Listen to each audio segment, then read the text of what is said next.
So you've got a balanced portfolio with things. You've got some Yes. in the stock market, you've got Yes. the pensions, you've got some in savings. Yes, and we have real estate. And you have some. real estate.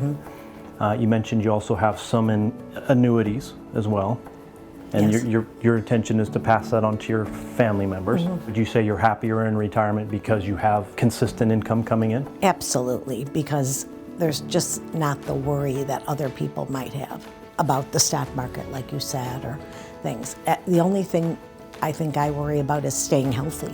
So I have a cousin that thought her life was going to be fine. Her husband had provided for her, and he passed away, and the money was in the stock market, and it tanked, and she took it all out. So she's living a different lifestyle now than she thought she would and that she was before the stock market tanked. So her standard of living went down. Yes. She has more worry. Absolutely. And would you say she's less happy? Less happy. There's 3 questions you have to ask yourself and have answers for. You have to ask yourself if you've had enough. Are you ready to retire? You have to know if you have enough, and that's critical, because you don't want to retire before you know you can cover the expenses and make sure you have a lifestyle that you can live. And then you have to know that you have enough to do. And that's the hardest one oftentimes for people that retire. In your opinion, what makes up a successful retirement?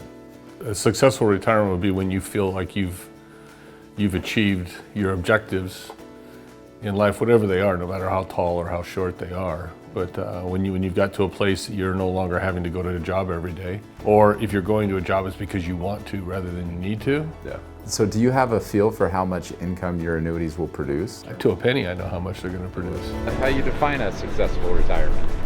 Mine.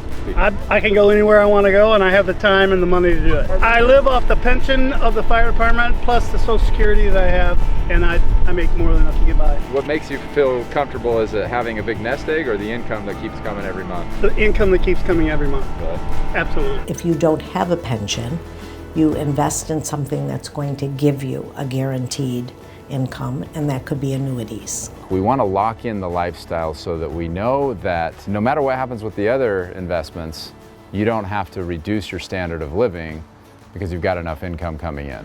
And so what are the strategies that you guys are using? Is it Social Security? What are you using for that base level of income? We actually have 6 different annuities, 3 in my name, 3 in her name. So that has given us a huge base. Would you say then that your standard of living has stayed the same, gone down, gone up since you've retired? How do you look at that? I think gone up a little bit. You know, we're comfortable. It's great.